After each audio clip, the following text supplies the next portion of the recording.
আসসালামু আলাইকুম রহমতুল্লাহি বারাকাতুহু। গাইজ, আমরা চলে আসলাম Malaysia Kuala Lumpur twin tower, Petronas twin টাওয়ারের কাছে।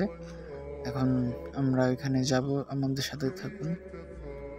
আমরা এখন আছি গাড়ির ভিতরে। এখানে দেখা যাচ্ছে ৭৭ 118 তলা। এটা মালয়েশিয়া সব থেকে বড় বিল্ডিং, বিশ্বের ৩ নাম্বার বিল্ডিং এটা। আর আমি মালয়েশিয়ার এপাশ থেকে ওপাশ পর্যন্ত আপনাদের ঘুরে দেখাবো। আপনারা চ্যানেলটা সাবস্ক্রাইব করে রাখবেন ইনশাআল্লাহ। এখন আমরা যাচ্ছি লাপ্পানের কাছ থেকে ঘুরে তারপরে টুইন টাওয়ারে যাবো ইনশাআল্লাহ। সাথেই থাকবেন। হ্যাঁ, আমার নতুন চ্যানেলটারে সাবস্ক্রাইব করতে ভুলবেন না কখনো। ইনশাআল্লাহ পরবর্তী ভালো ভালো ভিডিও আপনাদের সামনে উপস্থাপন করবো ইনশাআল্লাহ। এখন আমরা গাড়ির ভিতরে আছি বন্ধুরা, যাব এখন টুইন টাওয়ারের কাছে।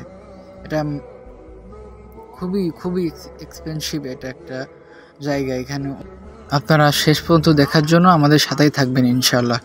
এটা নতুন চ্যানেল, আপনারা সাবস্ক্রাইব করে পাশে থাকুন। আপনাদের বিভিন্ন রকমের দেখার জন্য এক্সপেন্সিভ জায়গায় আপনার ঘুরিয়ে দেখাবো ইনশাআল্লাহ। ঠিক আছে, আপনারা ভালো থাকবেন। আসসালামু আলাইকুম। পরবর্তী ভিডিওতে আপনাদের সম্পূর্ণটুকু দেখানো হবে ইনশাআল্লাহ।